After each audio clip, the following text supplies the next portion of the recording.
കടമെടുത്ത് കേരളം കടക്കണിയിൽ ആയിരിക്കുന്നു. മറ്റൊരു ഭാഗത്ത് കേന്ദ്ര സർക്കാർ കേരളത്തെ പരമാവധി വരിഞ്ഞു മുറുക്കുമെന്ന കാര്യത്തിലും ഒരു സംശയവുമില്ലാത്തതാണ്.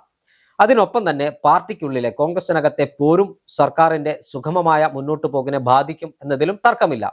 ഇതിനെയെല്ലാം മറികടന്ന് വേണം കേരളത്തിൽ വി.ഡി. സതീശന് മുന്നോട്ട് പോകാൻ. അത് മാത്രമല്ല, അധികാരത്തിൽ വരുന്നതിന് മുമ്പ് 5 ഗ്യാരണ്ടികളൊക്കെ പ്രഖ്യാപിച്ചിട്ടുണ്ട്. ഈ 5 ഗ്യാരണ്ടികൾ വായിലെ നാവ് കൊണ്ട് പായസം വെക്കുന്നത് പോലെ എളുപ്പം ചെയ്യാൻ കഴിയുന്ന കാര്യമല്ല. 5 ഗ്യാരണ്ടികൾ നടപ്പിലാക്കണമെങ്കിൽ വലിയ ബാധ്യത സംസ്ഥാനത്തിന് ഉണ്ടാകും.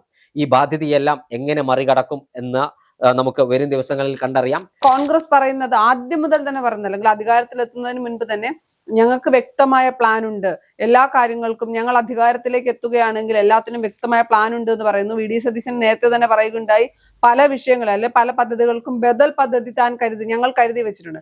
അപ്പൊ എന്തായിരിക്കും ആ ബദൽ പദ്ധതികൾ? വി.ഡി. സതീശന്റെ പ്ലാനൊക്കെ വിജയിക്കുമോ എന്നൊരു ചോദ്യമുണ്ട്. അത് നമുക്ക് കണ്ടു മാത്രമേ ഇറങ്ങുന്നു. എ.കെ. ആന്റണി പറഞ്ഞതുപോലെ അധികാരത്തിലെത്തി ഉടൻ തന്നെ ഒന്നും ചെയ്യാൻ കഴിയില്ല.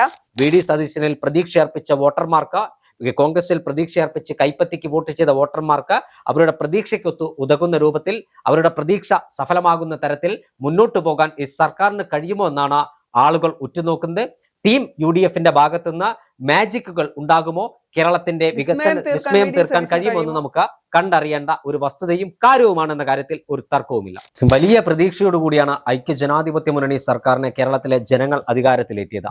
102 എന്ന മാന്ത്രിക സംഖ്യയിലേക്ക് ഐക്യജനാധിപത്യ മുന്നണിയെ എത്തിക്കാൻ കോൺഗ്രസ് പ്രവർത്തകരും UDF പ്രവർത്തകരും രാവ് പകലാക്കി ചോര നീരാക്കി പ്രവർത്തിച്ചിട്ടുണ്ട് എന്നതൊരു യാഥാർത്ഥ്യമാണ്. അതിനപ്പുറം സംസ്ഥാനത്തൊരു ഭരണവിരുദ്ധ വികാരം ഉണ്ടായിരുന്നു എന്ന് തെരഞ്ഞെടുപ്പ് കഴിഞ്ഞപ്പോൾ, റിസൾട്ട് പുറത്തു വന്നപ്പോൾ കേരളത്തിലെ ജനങ്ങൾ രാഷ്ട്രീയക്കാർക്ക് മനസ്സിലാക്കി കൊടുക്കുകയും ചെയ്തിട്ടുണ്ട്.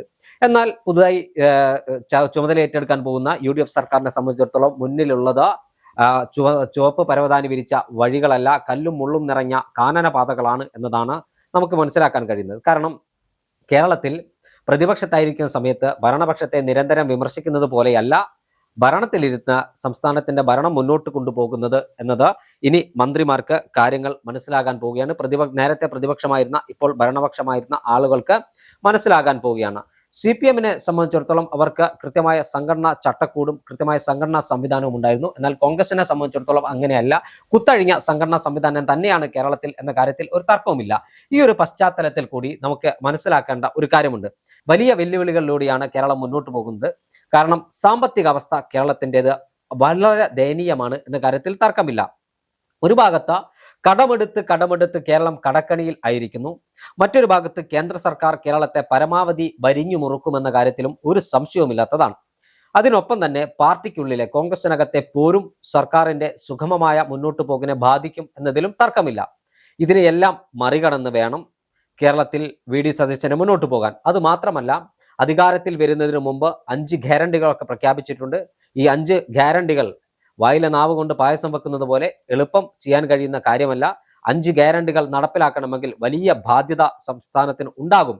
ഈ ബാധ്യതയെല്ലാം എങ്ങനെ മറികടക്കും എന്ന് നമുക്ക് വരും ദിവസങ്ങളിൽ കണ്ടറിയാം. മുതിർന്ന കോൺഗ്രസ് നേതാവ് എ.കെ. ആന്റണി പറഞ്ഞതുപോലെ, ഭരണത്തിലേറി ആദ്യ ദിവസങ്ങൾ തന്നെ ആരും വിമർശനം ഉന്നയിക്കരുത്. കാര്യങ്ങളൊക്കെ നേരെയാകണമെങ്കിൽ, ഇത് ട്രാക്കിലേക്ക് എത്തണമെങ്കിൽ കുറച്ച് സമയമെടുക്കുമെന്നാണ് എ.കെ. ആന്റണി പറഞ്ഞിരിക്കുന്നത്. എന്തായാലും സർക്കാരിനെ സംബന്ധിച്ചിടത്തോളം വലിയ വെല്ലുവിളികൾ നേരിടാൻ പോകുന്ന ദിനങ്ങളല്ലേ കടന്നു വരുന്നത്.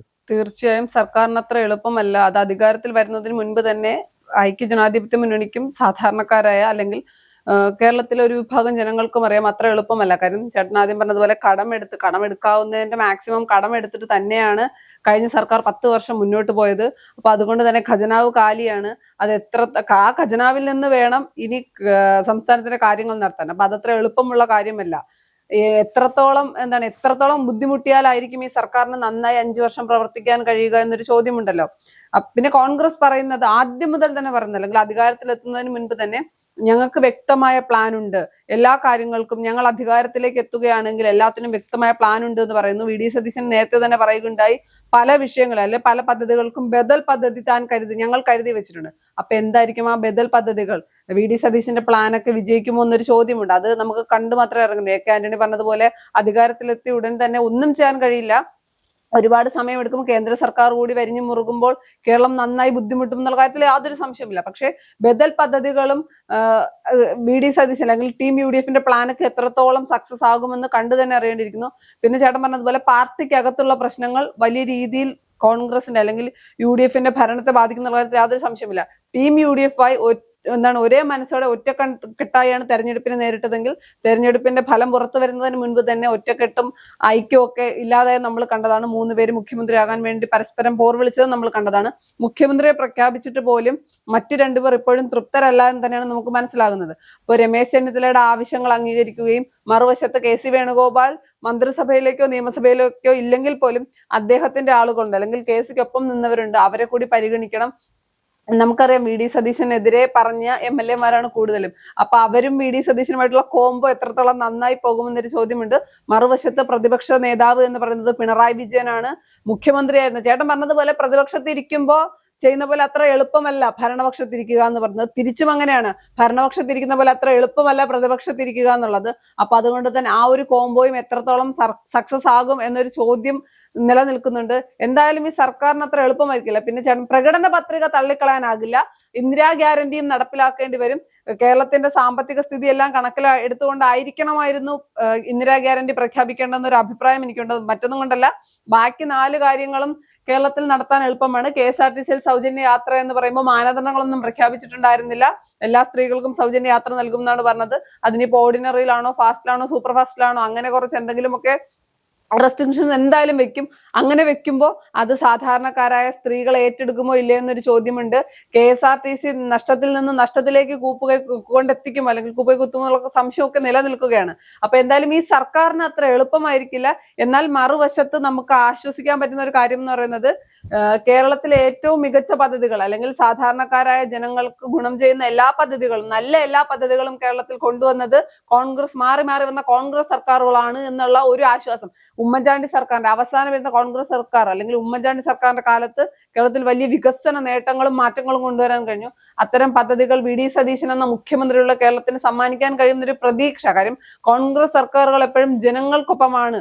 സാധാരണ അല്ലെങ്കിൽ രാഷ്ട്രീയ നിരീക്ഷകർക്ക് സാധാരണ പറയാറ് കോൺഗ്രസ് എപ്പോഴും ഭരണപക്ഷത്തും ഇടതുമുന്നണി പ്രതിപക്ഷത്തും ഇരിക്കുന്ന കോംബോ ആയിരിക്കും ഏറ്റവും മികച്ചത് എന്നാണ് പറയുന്നത്.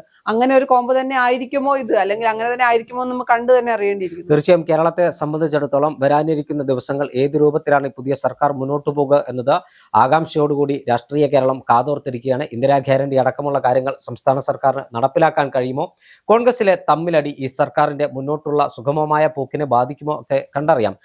പ്രതിപക്ഷ നേതാവായിരിക്കെ നിയുക്ത മുഖ്യമന്ത്രി VD സതീശൻ പറഞ്ഞത് കേരളത്തിൽ ഞങ്ങൾക്ക് ഒരുപാട് ബദൽ സ്വപ്നങ്ങളും പദ്ധതികളുമുണ്ട്. ആ ബദൽ സ്വപ്നങ്ങളും പദ്ധതികളും യാഥാർത്ഥ്യമാക്കി വികസനത്തിന്റെ കാര്യത്തിൽ കേരളത്തെ മുൻനിരയിലേക്ക് കൈപിടിച്ചാനയിക്കാൻ VD സതീശന് കഴിയുമെന്നാണ് എല്ലാവരും ഉറ്റുനോക്കുന്നത്. വകുപ്പ് വിഭജനമെല്ലാം പൂർത്തീകരിച്ചാൽ മാത്രമേ ഏത് തരത്തിലാണ് മന്ത്രിമാർ വരുന്നത്, ഇക്കാര്യങ്ങളൊക്കെ നമുക്കൊരു കൃത്യത വരുത്താൻ കഴിയും. ഐക്യ ജനാധിപത്യ മുന്നണിയെ സംബന്ധിച്ചിടത്തോളം ഐക്യ ജനാധിപത്യ മുന്നണി വലിയ ഉത്സവ പ്രതീതിയിലാണ് അതിന്റെ ക്യാമ്പ് ഉള്ളത്. കാരണം 10 വർഷത്തെ ഇടവേളയ്ക്ക് ശേഷം സംസ്ഥാനത്ത് അധികാരത്തിൽ വരാൻ പോവുകയാണ്, അധികാരത്തിൽ വന്നിരിക്കുകയാണ്, മന്ത്രിസഭ അധികാരമേൽക്കാൻ പോവുകയാണ്. ഈ ഒരു കാലഘട്ടത്തിലൂടെ പോകുമ്പോൾ നമുക്ക് എളുപ്പത്തിൽ മനസ്സിലാകുന്ന ഒരു കാര്യമുണ്ട്.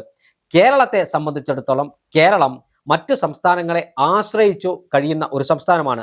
കാരണം അരി വരണമെങ്കിൽ ആന്ധ്രയിൽ നിന്ന് വരണം, നമുക്ക് ഭക്ഷണം കഴിക്കണമെങ്കിൽ പച്ചക്കറി തമിഴ്നാട്ടിൽ നിന്നും കർണാടകയിൽ നിന്നും ഇങ്ങോട്ട് വരണം, മറ്റ് പയർവർഗ്ഗങ്ങളാണെങ്കിൽ ഉത്തരേന്ത്യൻ സംസ്ഥാനങ്ങളിൽ നിന്ന്. സ്വന്തമായി നമുക്ക് വലിയ ഉൽപാദന ശേഷിയില്ലാത്ത, വലിയ വ്യവസായങ്ങളില്ലാത്ത സംസ്ഥാനമാണ് കേരളം.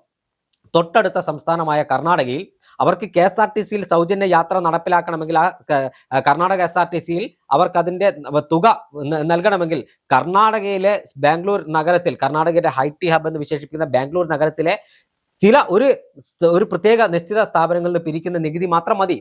അതോടൊപ്പം തന്നെ അവിടെ വലിയ വ്യവസായ സ്ഥാപനങ്ങളുണ്ട്, വലിയ ഗോൾഡ് മൈനിങ്, കോളാർ പോലത്തെ സ്ഥലങ്ങളിൽ സ്വർണം കുഴിച്ചെടുക്കുന്നുണ്ട്. തൊട്ടപ്പുറത്ത് തമിഴ്നാട്ടിൽ വലിയ വ്യവസായ സ്ഥാപനങ്ങളുണ്ട്, നിരവധി വൻകിട കുത്തകകൾ നിക്ഷേപങ്ങൾ നടത്തുന്നുണ്ട്, വലിയ നികുതി പിരിച്ചെടുക്കുക. പക്ഷേ കേരളത്തിൽ അങ്ങനെ ഒരു പുതിയ വ്യവസായങ്ങളില്ല, വലിയ കാർഷിക മേഖല തകർന്നു തരിപ്പണമായ മേഖലയാണ്. അത്തരത്തിൽ കേരളം വലിയ ഒരു സാമ്പത്തിക പരാധീനതയിൽ നട്ടം തിരിയുന്ന സംസ്ഥാനമാണ്. അവിടെ ഏത് രൂപത്തിൽ ഭരണം മുന്നോട്ട് കൊണ്ടുപോകാൻ കഴിയും? VD സതീശനിൽ പ്രതീക്ഷയർപ്പിച്ച വോട്ടർമാർക്ക്, കോൺഗ്രസിൽ പ്രതീക്ഷയർപ്പിച്ച് കൈപ്പത്തിക്ക് വോട്ട് ചെയ്ത വോട്ടർമാർക്ക് അവരുടെ പ്രതീക്ഷയ്ക്കൊത്തു ഉതകുന്ന രൂപത്തിൽ, അവരുടെ പ്രതീക്ഷ സഫലമാകുന്ന തരത്തിൽ മുന്നോട്ട് പോകാൻ ഈ സർക്കാരിന് കഴിയുമോ എന്നാണ് ആളുകൾ ഉറ്റുനോക്കുന്നത്. ടീം UDF-ന്റെ ഭാഗത്തുനിന്ന് മാജിക്കുകൾ ഉണ്ടാകുമോ, കേരളത്തിന്റെ വിസ്മയം തീർക്കാൻ കഴിയുമോ എന്ന് നമുക്ക് കണ്ടറിയേണ്ട ഒരു വസ്തുതയും കാര്യവുമാണെന്ന കാര്യത്തിൽ ഒരു തർക്കവുമില്ല.